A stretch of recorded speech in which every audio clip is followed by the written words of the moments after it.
individualistes, illégalistes, anarcho-syndicalistes, plateformistes, anarchistes chrétiens ou encore anarcho-primitivistes, l'anarchisme a presque autant de sensibilité qu'il n'a de figure. Et s'il semble aujourd'hui minoritaire, on oublie qu'il fut un temps où il domina le monde.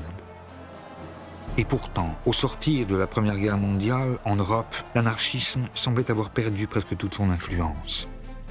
Ce n'étaient pas seulement les attentats des propagandistes par le fait, ni même la proclamation à corps et à cri des lois scélérates qui l'avaient rendu inaudible, mais bien plutôt les bombes qui, de Verdun à la Somme, en passant par le chemin des Dames, en assassinant dans certains pays près du tiers des travailleurs, avaient réduit au silence la masse des militants. Sans parler de ces millions d'amputés, de traumatisés, de gueules cassées, pour lesquels la révolution n'était plus une priorité. Mais à la périphérie des grands pays industrialisés, au pourtour du monde occidental, les anarchistes ont survécu. Ils se rassemblent aux marges des empires, reprennent les armes et essaient partout de faire triompher leur idéal. Or, face à une réaction qui, elle aussi, a de nombreux visages, les libertaires ne peuvent plus seulement imaginer de douces utopies. Dans cet entre-deux-guerres fécond, où le capitalisme enfante ses deux bêtes immondes, stalinisme et fascisme, face à l'hydre totalitaire qui généralise un peu plus le vol et industrialise la mort, ils doivent mener une guerre sur tous les fronts et plus que jamais prouver dans les faits l'efficacité de leurs pensées. C'est ainsi que les anarchistes ont pu conduire, sans que l'on s'en souvienne toujours, certaines des plus grandes révolutions du XXe siècle et écrire, en lettres rouges et noires, une nouvelle page de notre histoire.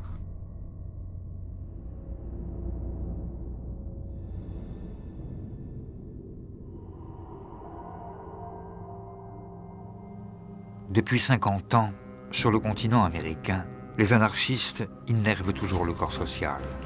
Ils sont organisés au sein des Industrial Workers of the World qui ont étendu leurs branches du Canada jusqu'en Australie. Ils combattent au sein de la FORA, la grande fédération ouvrière argentine, et en Bolivie, ils donnent à la FOI le drapeau noir et rouge comme emblème. Ils conduisent des défilés de masse au Chili, ou comme ici, la FORU, qui fait une démonstration de force dans les rues de Montevideo. Ils tiennent les docks dans les Caraïbes, s'opposent aux jeunes républiques bananières et luttent pour l'indépendance à Cuba ou Puerto Rico. Aux États-Unis d'Amérique, qu'ils défilent en patins à roulettes contre le chômage ou contre la guerre en arborant eux aussi des drapeaux à tête de mort, ce sont les anarchistes et non les communistes qui inspirent aux autorités, malgré la dénomination de Red Scare, une véritable peur noire.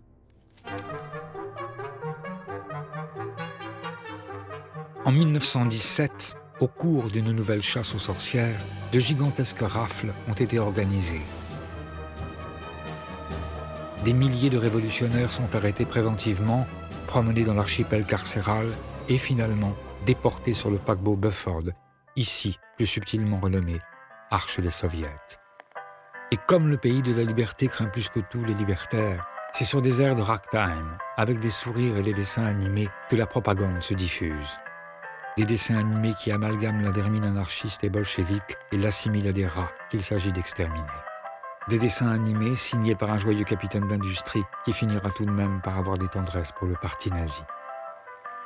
Il faut savoir que les États-Unis sont un pays où la guerre aux organisations syndicales et aux mouvements ouvriers a été d'une dureté qui n'a que très peu d'égal dans le monde occidental. Alors, la dureté avec laquelle les pouvoirs, en collaboration souvent avec la mafia, tu sais, c'est réel là, ce que je raconte, ils ont collaboré avec la mafia pour casser les syndicats, pour casser le mouvement ouvrier. Il y a une répression très forte qui s'abat aux États-Unis, en particulier auprès de l'immigration italienne, qui est anarchiste, qui était composée à ce moment-là essentiellement par des courants dits anti-organisationnels et qui étaient partisans de favorables, disons, y compris à des expropriations, des hold-up, etc.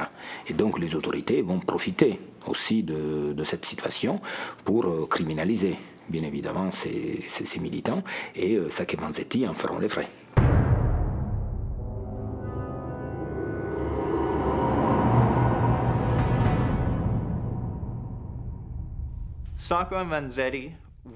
Sacco et Vanzetti étaient deux anarchistes qui appartenaient à la base des militants. Et jamais l'histoire n'aurait retenu leur nom s'il ne leur était arrivé ce qui leur est arrivé. Ils étaient adeptes de Luigi Galliani, le théoricien italo-américain de la propagande par le fait, qui ne croyait pas au syndicalisme. Il pensait que les organisations syndicales étaient néfastes, parce qu'elles avaient une structure hiérarchique, bureaucratique, et qu'elles finissaient par devenir un frein à la révolution. Il ne croyait donc pas au rôle révolutionnaire du syndicat. Ce qu'il prônait, c'était plutôt l'insurrection. Et il essayait de la faire naître avec des actions d'éclat. Plusieurs dizaines d'attentats avaient été dirigés contre les représentants du pouvoir, comme le milliardaire Rockefeller ou le général à Tournai Mitchell Palmer, qui contemple ici les dégâts depuis sa fenêtre. Les regards des autorités s'étaient naturellement tournés vers le mouvement qu'animait alors Luigi Galliani, un partisan de la propagande par le fait. Dans son journal Cronaca Sovversiva, cet avocat de formation prenait en effet l'usage direct, immédiat et individuel de la violence. Son opuscule, Le salut est en vous, avait d'ailleurs connu un certain succès qui se présentait comme un petit manuel de fabrication de bombes à l'usage de toute la famille prolétarienne. Et son mouvement, depuis quelques années, avait pris de l'importance dans la communauté italienne. Sacco et Vanzetti appartenaient à cette tendance. Ils croyaient à la révolution par tous les moyens, au plus vite. Mais quand on les arrête, ils ne savent pas pourquoi on les arrête. Ils croient que c'est parce qu'ils sont anarchistes. Ils restent donc très évasifs, ils ne répondent pas vraiment aux questions. Et cela sera utilisé contre eux durant leur procès. Aux marches du palais de justice de Boston, où se pressent curieux et journalistes, on accuse en réalité le petit cordonnier et le vendeur de poissons d'être les auteurs de braquages qui ont fait 2 morts à la fin de l'année 1919. Bien que leur casier judiciaire soit vierge, leur anarchisme sert de preuve à charge et dans le crépitement des flashs, le fait divers se change en affaire politique. Leur affaire est vite devenue un cas emblématique. Il y a une mobilisation extrêmement large en leur faveur. Et ce mouvement, petit à petit, s'étend au monde. Le mouvement pour sauver Sacco et Vanzetti n'est pas porté seulement par des anarchistes, mais aussi par des libéraux, des syndicats, qui sont convaincus que les charges retenues contre eux sont très légères. Et c'est effectivement le cas. Sur le sol américain, les anarchistes essaient d'obtenir la libération des 2 prisonniers par tous les moyens. Les bombes d'abord, comme lors de l'attentat de Wall Street, premier attentat à la voiture piégée de l'histoire qui fait 38 morts et 200 blessés, mais sans grand résultat. Par la bataille juridique encore, qui, avec le jeu des appels, contre-enquêtes, nouveaux procès, parvient, malgré leur condamnation à mort, à retarder l'exécution pendant 7 ans. Par l'agitation médiatique enfin, avec des comités de défense qui voient le jour un peu partout. Mais si ces campagnes en faveur de Sacco et Vanzetti sont initiées par les anarchistes, aussi déconcertant que cela puisse paraître, ce sont ceux qui, de l'autre côté du globe, sont devenus leurs pires ennemis, qui prennent à ce moment leur défense. C'est tout de même une vraie ironie que ce soit les communistes qui aient adopté leur cause. Car au même moment, les communistes exécutaient et emprisonnaient des anarchistes en Union soviétique. Ils ne pouvaient donc pas avoir de sympathie pour les idées de Sacco et Vanzetti. On sait aujourd'hui qu'effectivement c'est à Moscou que la décision a été prise d'instrumentaliser le martyre de Sacco et Vanzetti pour en faire effectivement le symbole de la répression bourgeoise, de la répression capitaliste dans l'État qui symbolise le grand capital, c'est-à-dire effectivement les États-Unis d'Amérique. Ça avait aussi pour but de permettre aux staliniens d'accumuler une sorte de capital moral. Ils s'attiraient la sympathie des travailleurs en défendant ces hommes qui risquaient la mort.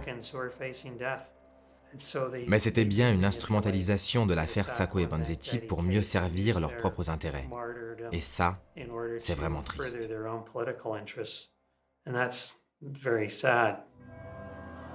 Inconsciente des tentatives de manipulation et sensible aux injustices faites aux anarchistes, la base des militants communistes ne ménage d'ailleurs pas ses efforts. Depuis la place de la République en France, jusqu'à Tokyo en passant par Berlin, Sofia, Assomption et Trafalgar Square au Royaume-Uni, ils s'opposent eux aussi à l'exécution de Sacco et Vanzetti. rien n'y fera. Malgré cette immense mobilisation, ils sont exécutés par la chaise électrique en 1927 après que leur appel a été rejeté. Et ceci a un effet dévastateur sur le mouvement anarchiste. Le mouvement anarchiste est brisé aux États-Unis. Et on ne le reverra plus, au moins avant les années 60. Il faudra en effet attendre longtemps pour que, dénoncées les manipulations et reconnues les instrumentalisations, le gouverneur du Massachusetts réhabilite officiellement les deux hommes en déclarant que tous les déshonneurs devaient être enlevés de leur nom pour toujours. Et 50 ans après leur condamnation à mort, grâce à John Baez qui chante sur un air composé par Ennio Morricone les dernières paroles de Vanzetti, la marche funèbre des anarchistes pouvait devenir un hymne mondial pour la justice et la liberté.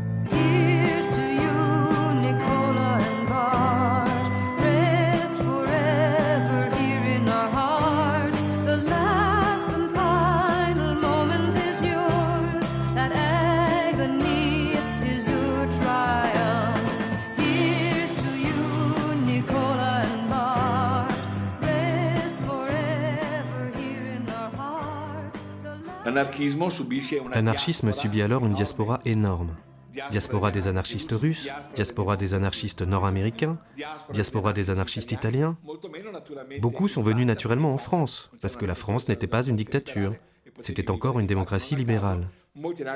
Et ils ont donc émigré en France. Le mouvement anarchiste, qu'il avait espéré pouvoir faire triompher la révolution au lendemain de la guerre mondiale, en fait, se trouve battu sur toute la ligne. Et la question se pose, pourquoi nous avons été battus?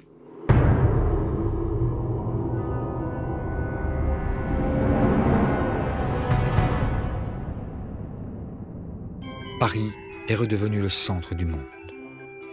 Ce sont les années folles. Montparnasse a pris le relais de Montmartre. Dans la lumière colorée des premiers néons, à la Rotonde, au Dôme ou au Select, dans la lignée de Courbet, Pissarro ou Seurat, les artistes sont inspirés par la pensée libertaire. Que l'on songe à Duchamp, qui se dit un artiste, à certains membres du mouvement Dada qui publient leurs travaux dans des journaux libertaires, aux premiers surréalistes qui pouvaient affirmer avec Breton qu'un monde anarchiste, un monde surréaliste, c'est la même chose. Que l'on pense aux peintres émigrés russes réfugiés dans la ruche, aux écrivains anglo-saxons, ou même à ces inclassables que sont Léo Mallet, le jeune Jean Dubuffet, Jean Vigo et Jean Cocteau, l'anarchisme souffle sur les arts son vent de liberté et de révolte. Mais loin des banquettes de Moleskine, au lendemain de l'armistice, le mouvement ouvrier, avec son 1,5 million de morts et ses 4 millions de mutilés, a payé très cher les folies de quelques-uns. Et dans l'ivresse patriotique qui suit la victoire, il se détourne peu à peu de l'anarchisme. Là, il y a vraiment une rupture de culture qui est liée à 4 ans de société totalement militarisée.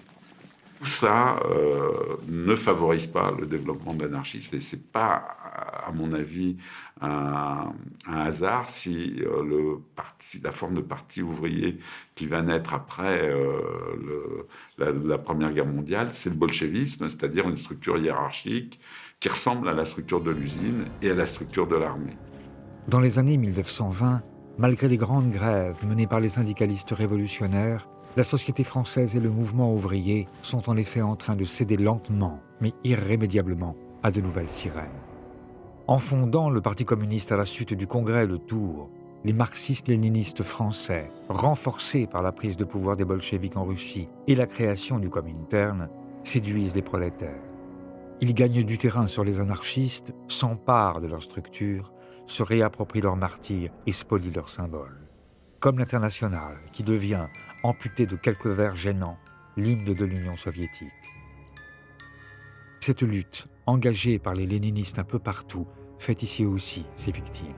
2 anarchistes sont par exemple assassinés dans de violents combats de rue pour la prise de contrôle de la maison des syndicats. Mais comme si cela ne suffisait pas, au sortir de la guerre, les anarchistes voient se dresser devant eux une nouvelle menace. Car pour égarer un peu plus les travailleurs, fasciner le sous-prolétariat et rassurer la petite bourgeoisie, le capitalisme a en effet décidé d'arborer son masque le plus spectaculaire, le fascisme.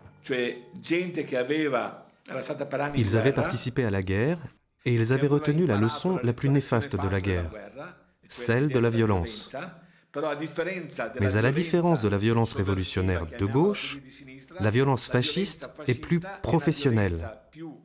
Parce que les fascistes ont compris à la guerre que la violence doit être organisée. Cette organisation grandissante des fascistes dans et par la violence s'accompagne d'une tentative de récupération des symboles de l'anarchisme, comme le fait l'Action française présidée par Charles Maurras. Elle crée le cercle Proudhon, du nom du père fondateur de l'anarchisme, afin d'attirer les ouvriers dans son giron. Il deviendra le berceau du fascisme à la française. Ou comme le fait Benito Mussolini, un ancien instituteur et journaliste qui fonde le Parti national fasciste et revêt ses jeunes milices de chemises aux couleurs noires de l'anarchie. Ce fils d'un socialiste révolutionnaire a d'ailleurs fréquenté certaines personnalités du mouvement, comme Leda Raffanelli, la militante italienne convertie à l'islam, avec laquelle il eut dans sa jeunesse une brève histoire d'amour. Et sans doute est-ce là d'ailleurs l'origine de la légende tenace, selon laquelle le Duce, avant la guerre, aurait été anarchiste. J'ai une anecdote exceptionnelle qui va vous donner une idée du flair de Malatesta.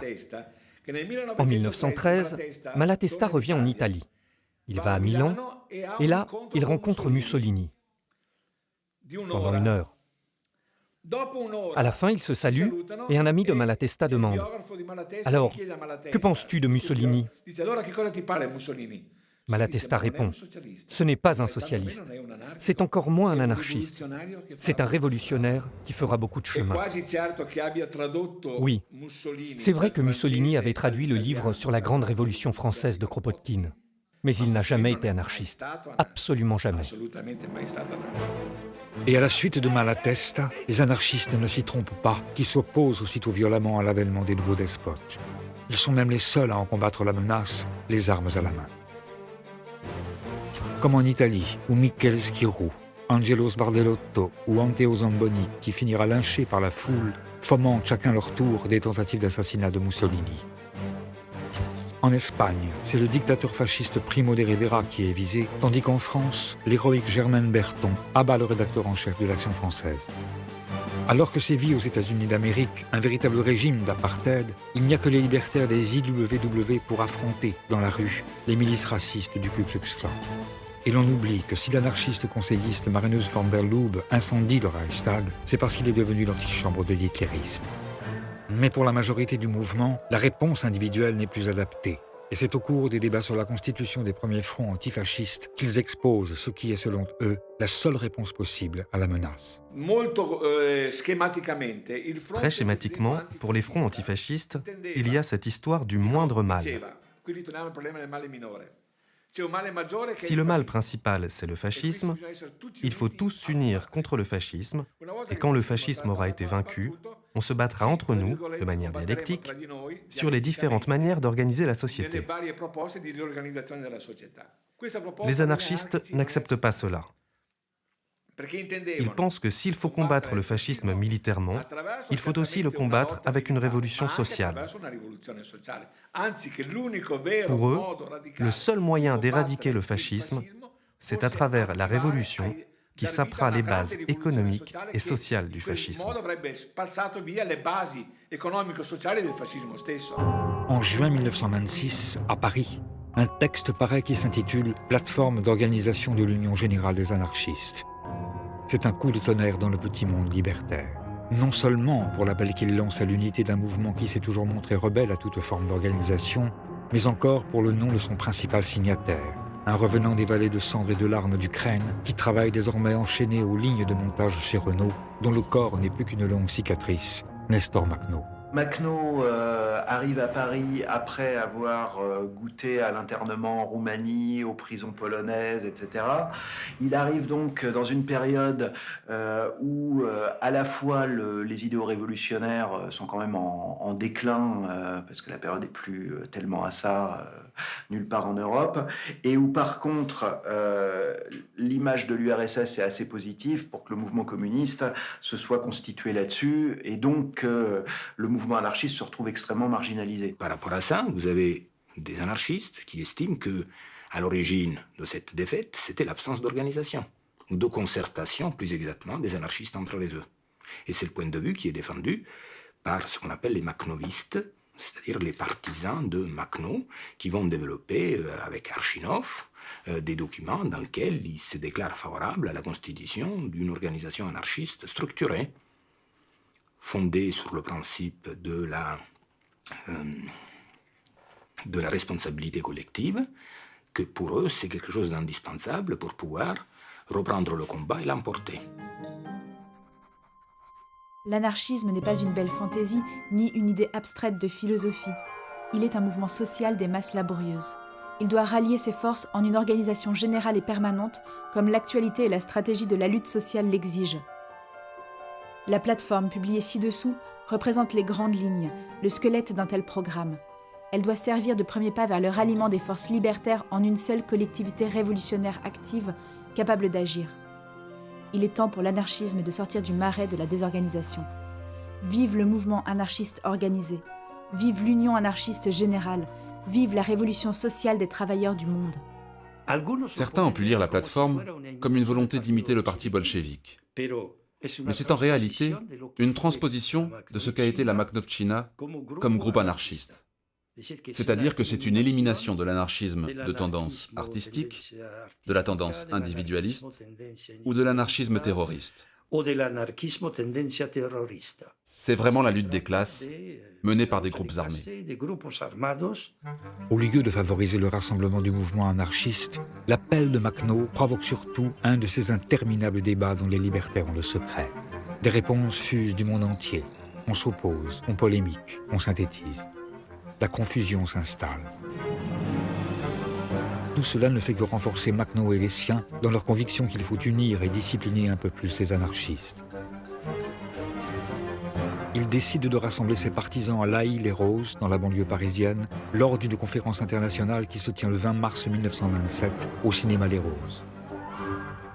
Au nombre des participants, on compte des anarchistes russes, des Italiens, des Polonais, des Bulgares et même des Chinois, dont le romancier Bajin. Mais c'est particulièrement la situation de l'Espagne qui intéresse Makhno à ce moment-là. Pourquoi l'Espagne? C'est beaucoup posé la question. Peut-être parce qu'on ne les aime pas, les anarchistes, ça c'est Léo Ferré qui dit ça, mais beaucoup plus concrètement, c'est parce que l'Espagne, c'est un pays où le socialisme naît anarchisme. C'est-à-dire que ce n'est pas une tendance du socialisme, mais en Espagne, le socialisme est anarchiste, point. L'anarchisme en Espagne n'a pas seulement une origine populaire, comme en France ou en Italie, mais une véritable base populaire. Une base populaire de milliers, de centaines de milliers de militants. Une base populaire dont provient un mécanicien anarchiste d'une trentaine d'années qui en séjour s'est réfugié à Paris et retient l'attention de Makhno. Il s'appelle Bonaventura Durruti. Il partage leurs expériences, évoque les échecs passés, parle des possibilités nouvelles. Durruti lui dévoile son passé terroriste, lui raconte l'organisation déjà ancienne du mouvement anarchiste en Espagne et lui dit des espérances révolutionnaires en Catalogne ou dans les plaines d'Aragon qui ressemblent tant aux steppes d'Ukraine. Impressionné par le courage, l'intelligence et la détermination de l'Espagnol, Makhno lui livre son testament politique et promet que si la révolution éclate en Espagne, il viendra combattre à ses côtés.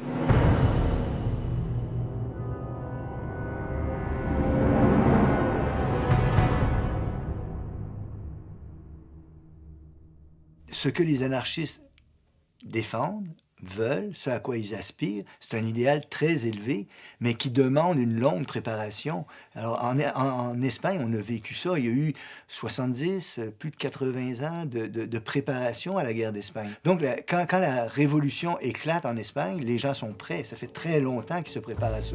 En 1936, en Espagne, en effet, si les anarchistes sont prêts, ce n'est pas seulement parce que depuis la fin du XIXe siècle, ils ont réalisé certains des exploits de la propagande par le fait, comme les attentats de la mystérieuse Mano Negra ou l'assassinat en 1912 du président du Conseil par Manuel Pardiñas Serrano, reconstitué ici pour les besoins d'un film semi-documentaire. Ce n'est pas non plus parce que certains des grands martyrs de la cause, comme les garrotés de Jerez de la Frontera, Francisco Ferrer ou les paysans assassinés de Casas Viejas, sont espagnols. Pas même parce que le journal Les Anarchistes catalans fait résonner les mêmes mots que le slogan de la révolution mexicaine, Pas plus parce que certaines des grandes insurrections paysannes ou ouvrières eurent lieu au Levant, en Andalousie, dans la Rioja, en Catalogne, ou dernièrement dans les Asturies, avec sa révolution d'octobre matée par un certain général Franco aux ordres de la toute jeune démocratie bourgeoise. Non. Si les anarchistes espagnols sont prêts, c'est parce que le mouvement libertaire dans la péninsule est solidement organisé depuis l'origine.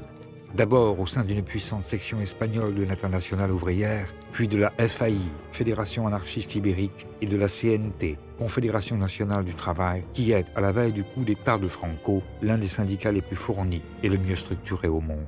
Le monde, il est vaste, hein, mais c'est unique en Europe occidentale que la principale force syndicale, mais ça ne se limite pas à ça, la principale force sociale, pas politique parce que le terme est ambigu, organisée, c'est la CNT.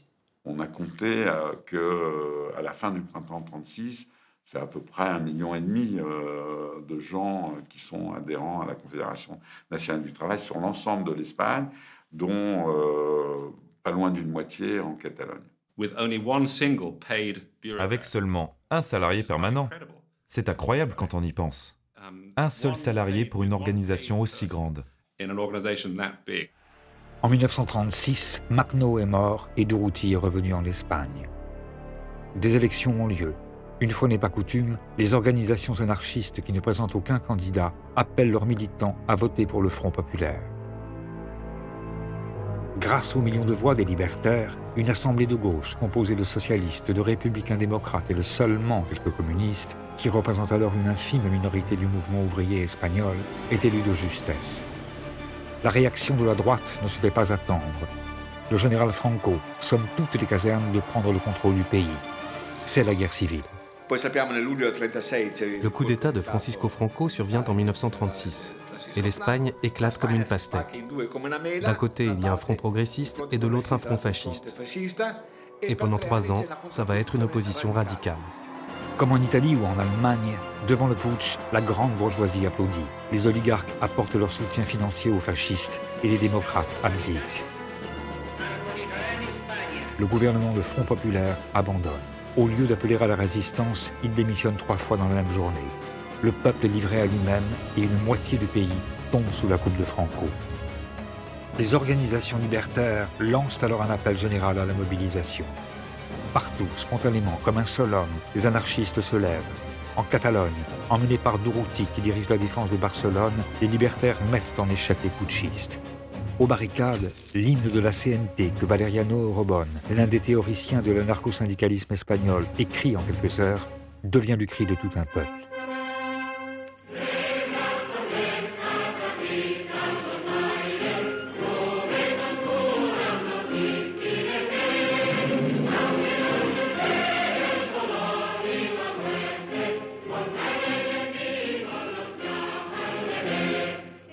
Des colonnes se forment. Durruti est désigné délégué général d'une milice de combattants volontaires. Forte de 3000 hommes, divisée en plusieurs centuries qui portent les noms de leurs martyrs, comme la centurie Sacco e Vanzetti, la colonne Durruti, tout comme la colonne rouge et noire, marche sur Saragosse et converge vers l'Aragon pour combattre les armées fascistes.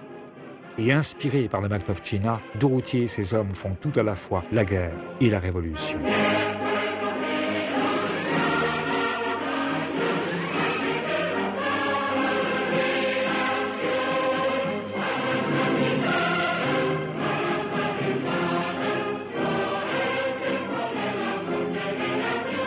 Ils font reculer le fascisme, ce que les armées républicaines postérieurement ne seront pas fait. Mais ils font reculer le fascisme, en particulier en Aragon. Et dès que les colonnes libèrent un village, immédiatement on y proclame le communisme libertaire.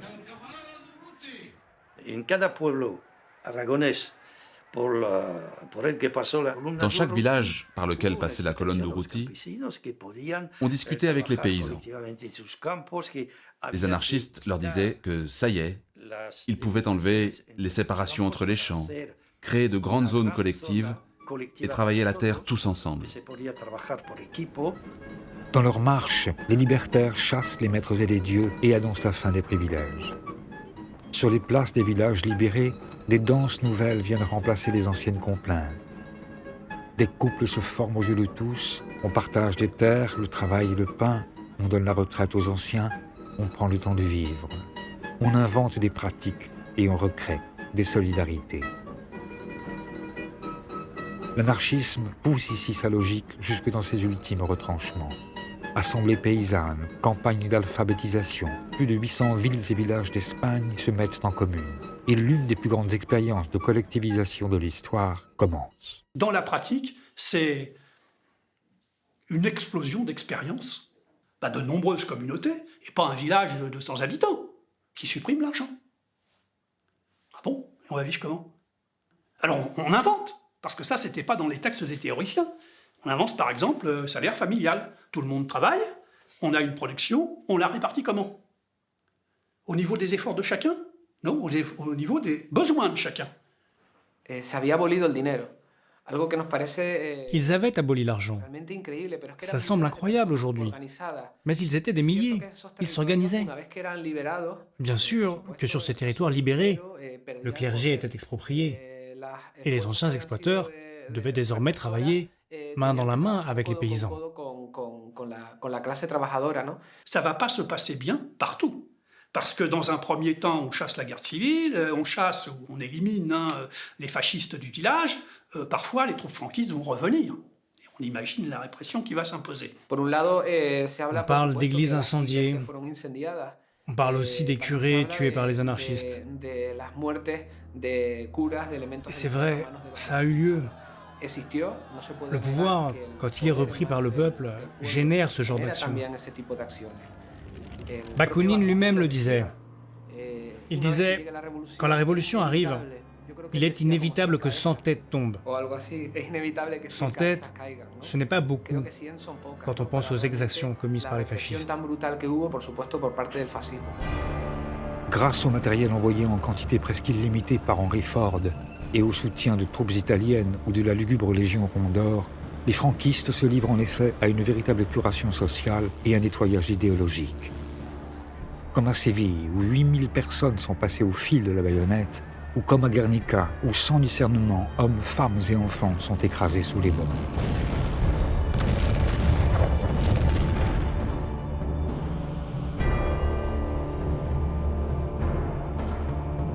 Malgré la terreur blanche qui s'abat, les demandes d'armes des libertaires aux démocraties bourgeoises, même publiées sur des timbres, restent lettres mortes. Les anarchistes peuvent cependant compter sur la solidarité internationale du mouvement qui, de journaux en conférence, appelle partout à rejoindre les rangs des insurgés. Le Français Sébastien Faure ou l'anarchiste cambrioleur Marius Jacob, l'Algérien Mohamed Saïl, l'Argentin Diego Abade de Santillan, le Belge Louis Mercier-Béga, le Russe Georges Sosenko, Simone Veil qui s'engage dans la colonne d'Urruti, comme Emma Goldman qui, à plus de 67 ans, vient en Catalogne. Du monde entier, des hommes et des femmes arrivent en Espagne pour soutenir la révolution.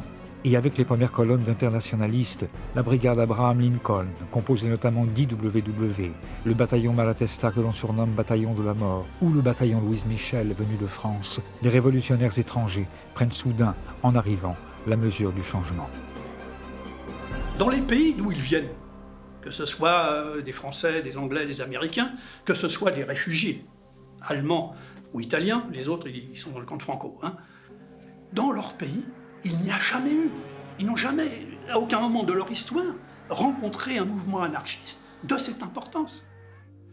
On a un témoignage formidable avec George Orwell, qui est en Angleterre, qui fréquente non pas les milieux communistes, mais les milieux plutôt trotskistes, et qui va venir en Espagne pour combattre.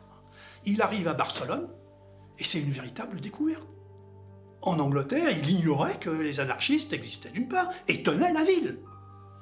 Alors l'ouvrage dont il s'agit a un titre bizarre, puisque c'est hommage à la Catalogne, mais il faut le lire, c'est formidable. En théorie, c'était l'égalité absolue. Et dans la pratique, il s'en fallait de peu. Nous avions comme un avant-goût du socialisme. Un grand nombre des mobiles normaux de la vie civilisée avaient absolument cessé d'exister. L'habituelle division en classes de la société avait presque disparu. Il n'y avait là que les paysans et nous.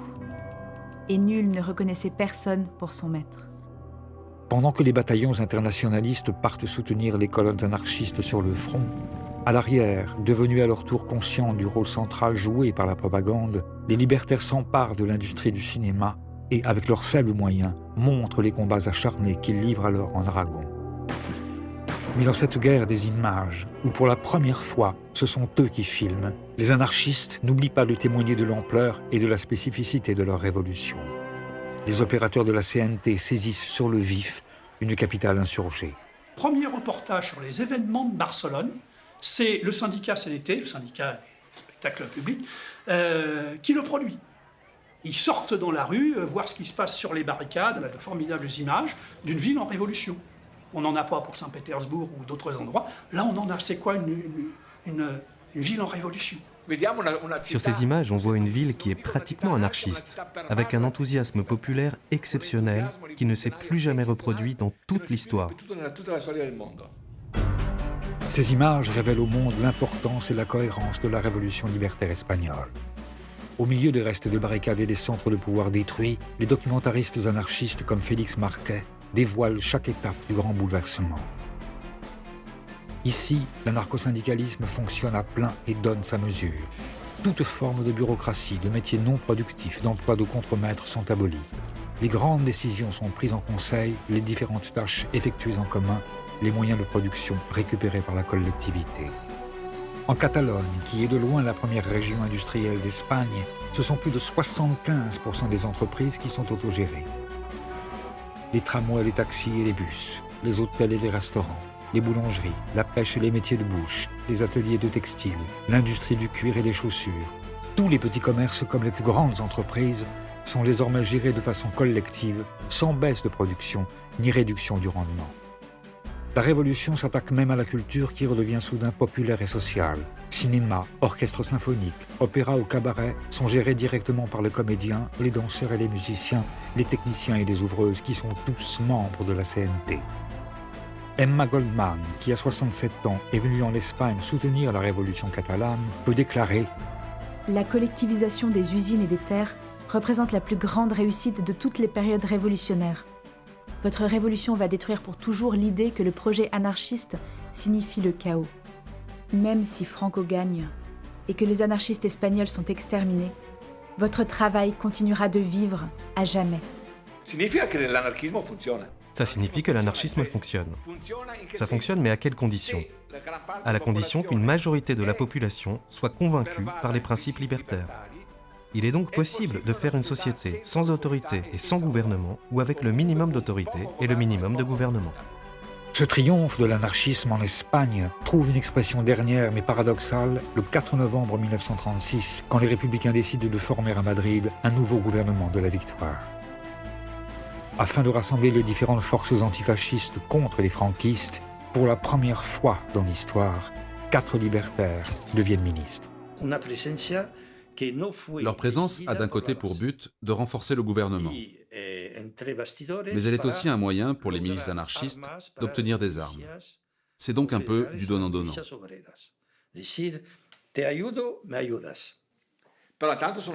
Mais ce sont des ministères qui n'ont pas vraiment d'importance. S'ils entrent au gouvernement, c'est dans un but stratégique. Ils le font en quelque sorte pour contrôler le gouvernement, pour empêcher que le gouvernement n'ait des menées anti-anarchistes. Dans la pratique, il n'y a pas eu plus d'armes pour les milices anarchistes. Et aux yeux des combattants, cette entrée au gouvernement a été au pire une trahison, au mieux une erreur. Et alors, il y a une scission entre la base anarchiste et ses 4 ministres. Le mouvement anarchiste commence à se scinder. Le Parti communiste, lui aussi représenté dans le gouvernement et qui jouit d'une place de plus en plus prépondérante grâce au soutien militaire que Staline apporte à la République, entend profiter de cette désunion. Il exige que la révolution libertaire soit ajournée et que les milices anarchistes désarmées soient réintégrées dans une armée régulière dirigée par des commissaires politiques. Le gouvernement et les 4 ministres votent cette proposition. Durruti considère cela comme une trahison. Il prend la parole. Si vous ne voulez pas que ceux qui luttent vous confondent, vous à l'arrière, avec nos ennemis, accomplissez votre devoir. La guerre que nous menons actuellement est faite pour écraser l'ennemi au front. Est-il le seul ennemi? Non. L'ennemi, c'est aussi celui qui s'oppose aux conquêtes révolutionnaires qui se trouvent parmi nous et que nous écraserons également. Aux yeux des staliniens et des républicains, Durruti et sa colonne, qui tiennent l'Aragon, sont devenus trop forts, trop dangereux, trop radicaux. Il est urgent de reprendre le contrôle. À partir du moment où on veut changer radicalement les choses. Les réformistes sont contre vous. Les staliniens qui veulent reconstituer une société hiérarchisée sont contre vous. Évidemment, la bourgeoisie aussi est contre vous. Et c'est à ce moment que les républicains sont pris dans un dilemme et que beaucoup d'entre eux disent on préfère l'ordre fasciste à l'anarchie. Pour affaiblir les anarchistes et avoir Durruti sous la main, le gouvernement décide alors de faire venir sa colonne à Madrid, qui est assiégée par les franquistes. Les libertaires sentent le piège, mais Durruti espère saisir cette occasion pour relancer le processus révolutionnaire dans la capitale espagnole. Sa mort, qui survient dans de troubles circonstances, laisse cours aux plus folles rumeurs. Il était dans une voiture et il a voulu comprendre la situation. Alors il est descendu de la voiture. Quand il revient dans la voiture, il meurt. Plus exactement, il reçoit une balle. Une des premières interprétations, c'est que c'est un assassinat.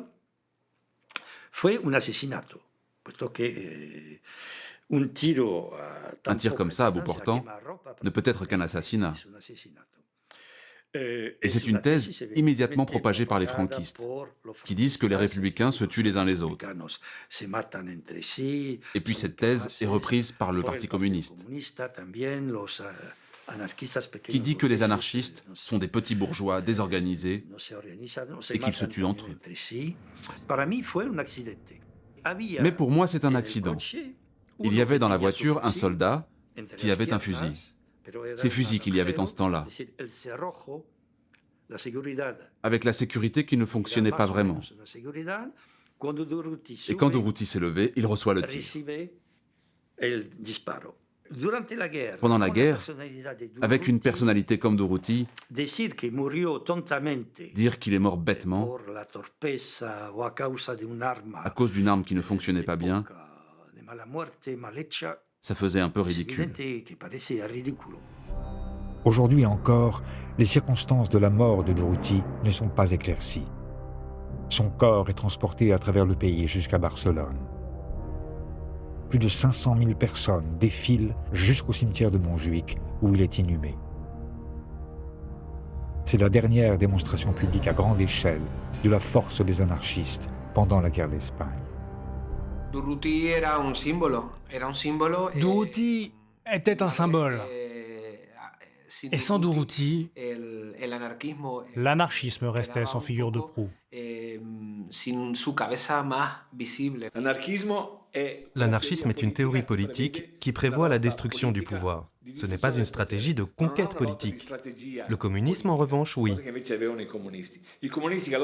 Et les communistes, qui n'étaient que 10 000 face à des millions et des millions d'anarchistes, réussissent en moins d'un an, appuyés par l'Union soviétique, à reprendre la situation en main. Et c'est alors que peut commencer la grande répression, qui va culminer avec les événements de mai 1937, où il y a un affrontement. Et là, la révolution libertaire va être écrasée. C'est au cours de ce que l'histoire de l'anarchisme a retenu sous le nom des Journées de mai 1937, dont le film Land and Freedom de Ken Loach ne montre qu'une partie, que cet écrasement a lieu. Tout commence avec la bataille de la Telefónica. Depuis le début de la Révolution, les anarchistes contrôlent une partie de la centrale des téléphones de Barcelone. Les républicains, alliés aux staliniens, veulent à tout prix les en déloger, c'est l'étincelle. Le peuple de Barcelone élève des barricades. Malgré les appels au calme des ministres anarchistes, ils s'opposent, comme à Kronstadt 15 ans plus tôt, mais cette fois aux côtés des trotskistes du POUM, presque sans armes, à plus de 3000 gardes d'assaut, équipés et entraînés. Il y a une semaine d'affrontement. Il faut se souvenir que le putsch de Franco a été vaincu à Barcelone en 2 jours. Mais les combats, là, entre la base et le gouvernement, durent 7 jours, avec plus de 1000 morts et des centaines de blessés. Après la défaite des anarchistes pendant les journées de mai 1937 et la répression qui s'ensuit, les portes de Barcelone sont ouvertes aux fascistes. Les mesures contre-révolutionnaires du gouvernement républicain et stalinien peuvent se multiplier sur le petit territoire qu'ils contrôlent encore. Le 25 mai, la fédération anarchiste est exclue des tribunaux populaires. Le 6 juin, un décret gouvernemental rend illégales toutes les collectivités rurales. Début août, le Conseil régional de défense d'Aragon est définitivement dissous. Fin août, les critiques vis-à-vis de l'URSS sont interdites. Le 6 janvier 1938, le gouvernement interdit l'émission de billets ou de monnaie par les comités. Et au cours de l'année 1938, le gouvernement annule tous les restes de la collectivisation et réintègre les grands propriétaires dans leurs droits. La révolution libertaire espagnole est vaincue. Et la Pravda de Moscou peut affirmer dans son éditorial « L'épuration des anarchistes a été menée à son terme, avec la même énergie qu'en Union soviétique. » La guerre d'Espagne se termine le 1er avril 1939. Beaucoup d'anarchistes sont internés en camps de concentration et beaucoup d'anarchistes sont aussi fusillés. C'est incroyable quand on compare le nombre de membres de la CNT ou de la Fédération anarchiste juste avant la Révolution sociale espagnole et ce qu'il en reste juste après la victoire du fascisme.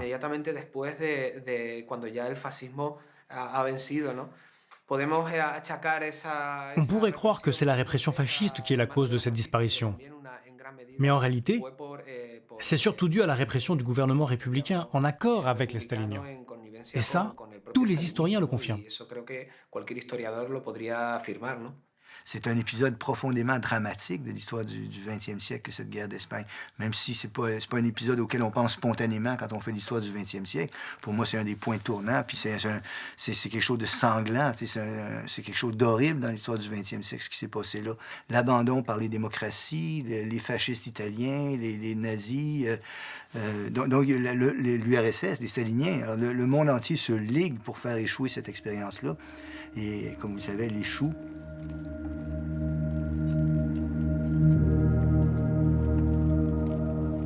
En franchissant le col des Pyrénées, au milieu des foules de réfugiés qui prennent la route de l'exil, ceux qui ont survécu se demandent tout de même pourquoi ils ont perdu et où et quand ils vont pouvoir reprendre le combat. Si la situation des anarchistes après la Première Guerre mondiale était extrêmement difficile, la situation des anarchistes après l'échec de la Révolution espagnole est carrément catastrophique. La seule chose qu'il leur reste à faire, c'est quoi? De rejoindre les bolcheviks, de se convertir au fascisme. S'ils veulent continuer le combat, qu'est-ce qu'ils peuvent faire? S'engager dans l'armée française pour combattre les nazis? Que faire? À part, entre guillemets, sauver votre peau.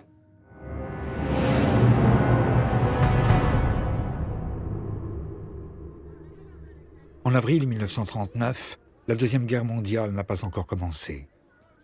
Mais depuis les camps de concentration dans lesquels la France accueille les survivants de la Révolution espagnole, comment les anarchistes ibériques pourraient-ils en effet ne pas être désemparés? Surtout quand on se rappelle qu'Édouard Daladier, le président du Conseil français, qui avait déjà réimposé la semaine de 48 heures et signé les accords de Munich, décide de nommer premier ambassadeur auprès de Franco Philippe Pétain, le plus noble et le plus humain de nos chefs militaires, selon l'expression de Léon Blum. Mais si la situation est aussi difficile pour eux, comme pour tous les anarchistes au monde, c'est que la contre-révolution est en passe de triompher partout.